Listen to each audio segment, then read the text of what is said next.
지난 시간에 우리가 봤던 것이 아담의 후예였어요. 여러분, 아담의 후예. 그런데 아담이 후예가 두 종류가 있는데, 하나는 뭐예요? 가인으로 이어지는 후예. 아담을 통해서 아담이 가인과 아벨을 낳았는데, 이 가인이 아벨을 죽였잖아요. 이제 가인이 남았어요. 그럼 그 가인의 후손, 족보가 어떻게 내려가는가를 우리가 보았어요. 자, 가인의 후손의 족보의 특징은 뭐냐면 문명적으로 발달했다는 거죠. 그죠? 문명적으로, 문화적으로 발달했다는 거예요. 도시를 지었고, 우리가 보았던 것처럼 도시를 건축했고, 성을 지었단 말이에요. 성을 쌓아서 성을 지었어요. 인위적으로 이제 말하자면 자기를 지키고 보호하기 위해서 사람들이 모여 살고, 집단적으로 모여 살고, 그걸 보호하기 위해서 성을 쌓았다. 이게 이제 문화적으로 발달해 가는 거죠. 또 뭐가 있죠? 여러분, 여기 보면 이제 뭐가 있어요? 이제 청동기 문화, 철기 문화가 발달해 가는 걸 볼 수 있죠. 그죠? 철기 문화와 청동기 문화를 발달해 가 여러 가지 기구를 만들고, 그 다음에 무기를 만들고, 그것이 뭐예요? 그냥 단지 돌로 갈아서 만드는, 돌을 주워다가 만드는 그 정도가 아니라 이제 쇠를 발견하고, 그 다음에 청동을 통해서, 놋을 통해서 이제 기구를 만들어 가는 엄청난 발달입니다. 이게 청동기 문명, 철기 문명과 관련되기 때문에 엄청난 발달이 이루어지는 걸 봅니다. 거기다가 뭘 만들어요? 악기를 만들어요. 그죠? 악기를 만들어요.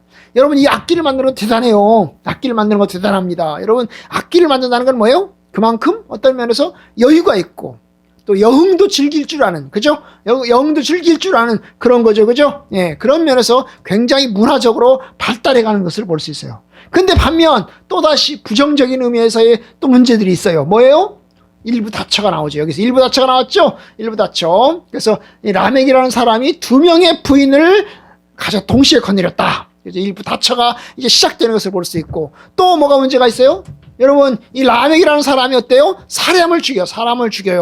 사람을 죽입니다. 자기를 때렸다고, 자기의 상처를 입혔다고 사람을 죽였어요. 근데 사람을 죽인 것까지는 괜찮아요. 그런데 사람을 죽인 것을 어때요? 자랑스럽게, 아주 떳떳하게 자기 아다와 실라, 자기 두 명의 부인에게 아주 떳떳하게 자랑질하는 그런 모습을 볼 수 있어요. 여러분, 이게 악해지는 거예요. 예? 죄책감도 없고 아주 또라이같이 악해지는 그런 모습을 볼 수가 있어요.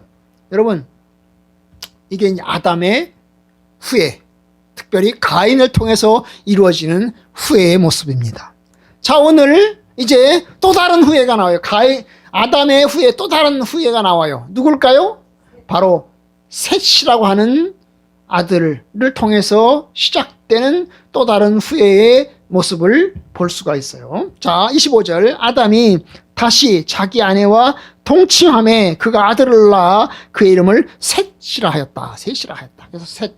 이 아담이 이제 낳은 또 다른 아들 셋. 그러면 여러분, 여기 이제 창세기 4장에는 아담이 가인, 아벨, 셋, 이 세 사람의 이야기가 나오는데, 사실 세 사람만 나온 건 아니죠. 우리가 보는 것이지만 굉장히 많은 아들들과 굉장히 많은 딸들을 낳았어요. 자손들을 낳았어요. 5장 4절에 보면 여러분, 800년을 지내며, 셋을 낳은 후에 800년을 지내며 자녀들을 낳았어요. 그런데 여러분, 이게 셋을 낳은 다음에 800년을 살면서 자녀들을 낳았다는 얘기가 나왔고, 그럼 셋을 낳기 전에는 자식이 없었나? 여러분, 셋을 낳기 전에도 자식이 있었단 말이죠. 왜요? 여러분, 가인이 결혼했잖아요. 그죠? 가인이 결혼했어요. 그러면 여러분, 가인의 아내는 역시 아담의 딸이겠죠. 그죠? 아담의 딸일 겁니다. 그리고 여러분, 이제 가인이 아벨을 죽인 다음에 사람들을 두려워하죠. 그죠? 사람들을 두려워합니다. 여러분, 두려워하는 사람들 누구겠어요? 아담의 또 다른 후손들이겠죠. 그죠? 아담의 또 다른 자녀들, 형제들입니다. 그러니까 여러분, 이 셋을 낳기 전에도 또 많은 자녀들을 또 낳았다는 걸 볼 수 있어요. 셋을 낳기 전에도. 셋을 낳은 다음에도 자녀를 많이 낳았지만 셋을 낳기 전에도 많이 나왔던 것을 볼 수 있어요. 예? 그래서 이제 그 이름을 셋이라고 하였습니다. 셋을 낳을 때 나이가 몇 살이었어요? 셋을 낳을 때 나이가 몇 살? 130살. 그러면 가인을 낳을 때는 몇 살일까요? 몰라요. 자, 5장 3절. 아담은 130세에 자기의 모양 곧 자기 형상과 같은 아들을 낳아 이름을 셋이라 하였고 130살에 셋이라고 하는 아들을 낳았어요. 그러면 셋이라고 하는 아들을 낳기 전에 가인과 아벨을 낳았는데 이 가인과 아벨을 낳았을 때는 아담이 몇 살이었을까? 몰라요. 그죠? 몰라요. 70살? 40살? 30살. 그 다음에 또 하나의 문제가 있어요. 뭐냐 하면요. 여러분, 아담의 나이가 문제야. 아담의 나이가. 여러분, 우리가 일반적으로 너는 몇 살이니? 할 때 그 몇 살은 뭘 기준으로 하는 거죠? 태어난 걸 기준으로 하는 거야. 태어난 걸. 그죠? 너 태어난 13살이다. 그러면 태어난 지 13년 됐다는 거잖아요. 그죠? 그죠? 14살이다. 그러면 태어난 지 14년 되었다는 말이죠. 그럼 아담은 언제 태어났어요? 아담은 태어날 때 빵살이었을까요? 빵살에 태어나서 130살까지 애기인데 점점 자라서 어른이 돼가지고 130살이 돼가지고 그때 셋을 낳았다는 말일까요? 여러분, 이 130살이 뭘 기준으로 한 거야? 성경학자들은 이게 130살이 하나님이 아담을 창조했을 때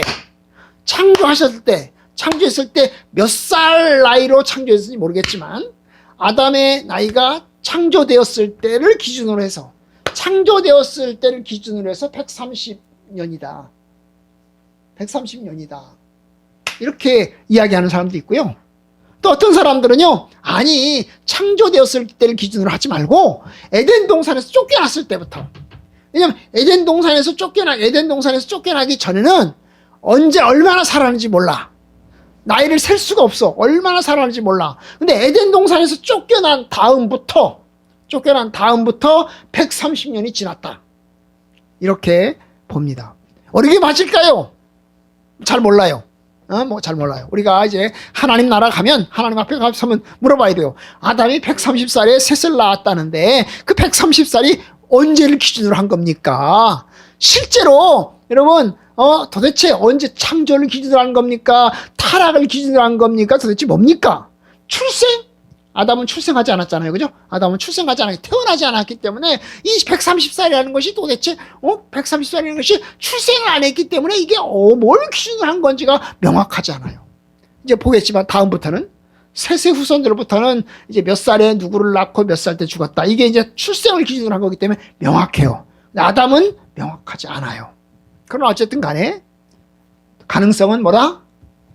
창조를 기준으로 했다. 혹은 타락을 기준으로 했다.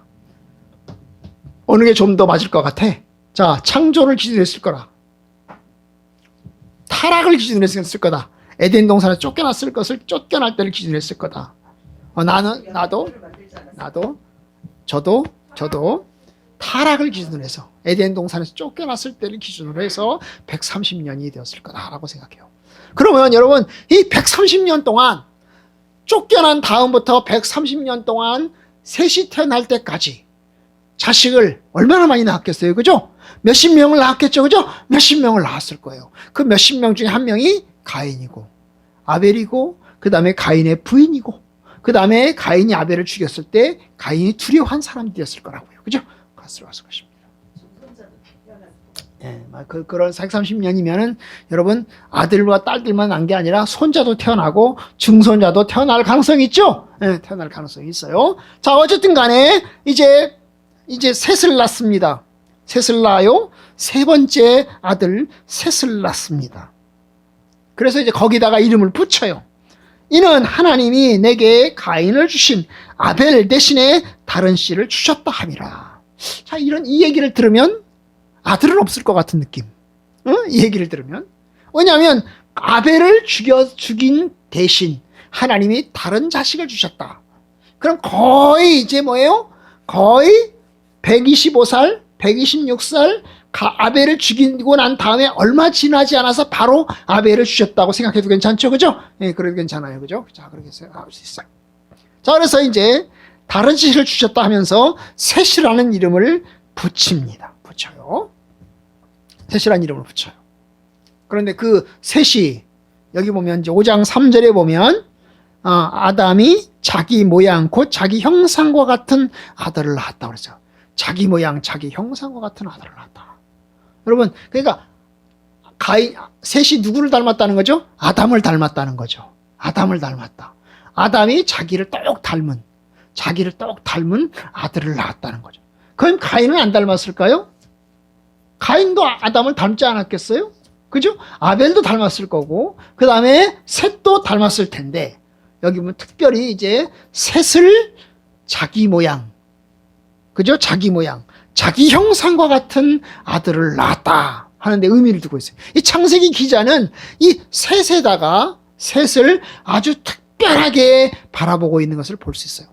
여러분, 사실 여기서 이제 이야기했을 때 가인을 제일 먼저 이야기를 해야 되거든요.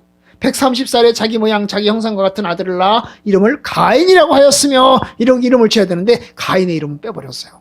그리고 셋부터 시작하는 거죠. 셋이라고 하는 아들, 세 번째 아들, 아벨 대신에 다시 하나님이 주신 아들, 이 셋이라고 하는 이름부터 이제 새롭게 이제 뭐예요? 후손들이 전개가 되는 것을 보면 여러분 이게 이제 뭘 상징하는 걸까요? 여러분, 가인의 족보와 비교되는 셋이라고 하는 족보. 하나는 뭐의 족보? 뱀의 족보. 4장은 뭐의 족보? 뱀의 족보. 뱀의 후손. 뱀의 후손의 족보. 5장은 무슨 족보? 여인의 후손의 족보. 여인의 후손의 족보. 이런 뜻으로 이제 보여지고 있는 거예요. 그래서 이제 이 셋이라고 하는 이름을 이제 가진 아들을 이제 태어납니다. 그리고 또 어떻게 합니까? 26절에 보니까, 4장 26절에 보니까 이 셋이 또 아들을 낳습니다. 이름을 뭐라고 그랬어요? 에노스라고 이름을 지었어요. 에노스라고. 6절에 보니까, 5장 6절에 보니까 셋은 105살에, 야, 결혼을 늦게 했네. 자식을 늦게 낳네. 막 30살에 낳고 40살에 낳고 이게 아니고 100살이 넘어서 105살에 에노스를 낳았어요. 105살에 에노스를 낳았어요. 그죠? 에노스를 낳았어요. 에노스를 낳았어요. 자, 그래서 이제 이 족보에게는 이 셋의 후손의 족보는 우리가 다음 주에 자세히 살펴보기로 하고, 그런데 놀라운 특징이 하나 나와요. 그것이 26절에 나오는 이야기인데요. 끝에 나오는 이야기인데요. 그때에 사람들이 비로소 여호와의 이름을 불렀다. 여러분, 그때에 비로소 사람들이 여호와의 이름을 불렀다. 여호와의 이름 불렀다는 게 뭐죠? 하나님을 예배했다는 거죠. 그죠? 하나님을 예배했다는 거예요. 그럼 가인과 아벨도 예배 드렸잖아요. 가인과 아벨도 예배를 드렸을 텐데, 여러분, 가인이 아벨을 죽이면서 예배가 끝난 거죠. 가인이 아벨을 죽이면서 하나님이 가인의 제사를 받지 않았잖아요. 받지 않은 그때부터 가인의 제사는 끊겼어요. 하나님을 예배하고 하나님을 섬기는 것은 끝나버렸어요. 그런데 이제 셋을 낳은 다음에 이 셋이라고 하는 후손, 그리고 에노스를 낳고 그때부터 이제 뭘 합니까? 여호와의 이름을 부르면서 하나님을 예배하기 시작했다는 거죠. 그러니까 여러분, 예배의 역사, 하나님을 예배하고 하나님의 이름을 부르는 그 부름의 역사가 바로 이 셋의 후손을 통해서 에노스 시대부터 이제 시작되는 것을 볼 수가 있습니다. 여러분, 이제 오늘 말씀을 통해서 이제 결론 생각해 봅시다. 여러분, 셋의 후손의 특징은 뭘까요? 가인의 후손의 특징은 문명을 발전시키고 그렇지만 타락해가는 모습을 볼 수 있죠. 그런데 셋의 후손의 특징은 무슨 특징이 있을까요? 하나님의 이름을 부르고 하나님을 예배하는 데 특징이 있습니다. 하나님을 경외하는 특징을 가지고 있는 거죠. 그래서 여인의 후손의 특징이 여인의 후손, 뱀의 후손, 여인의 후손, 하나님을 예배하는 특징을 가지고 있어요. 여러분, 죄의 후손, 죄를 따라서 살아가는 이 가인의 후손, 그리고 하나님의 이름을 부르며 하나님을 예배하는 또 다른 후손, 이 두 개의 특징이 이제 비교되어서 가기 시작합니다. 그죠? 이 두 줄기가 이제 흘러내려가는 거죠. 그래서 이 뱀의 후손과 그 다음에 여인의 후손이 끊임없이 싸우고, 끊임없이 갈등하고, 끊임없이 부딪히는 가운데서 역사가 흘러갑니다. 여러분, 그래요. 우리 역시 우리가 하나님을 믿는 하나님의 자녀들이니까 여러분, 하나님을 경외하는 사람들답게 여호와의 이름을 부르며 하나님을 예배하고 하나님을 섬기면서 하나님의 뜻대로 살아서 흘러가야 됩니다. 주님이 원하시는 것이 바로 그겁니다. 아멘. 아멘. 저와 여러분들이 이제 하나님을 예배하는 사람들, 누가 뭐라고 해도 하나님의 뜻대로 살아가는 사람들 되어서 참으로 주님 앞에 여인의 후손으로서 선택받은 하나님의 백성으로서 서기에 부족함이 없기를 주님의 이름으로 축복합니다.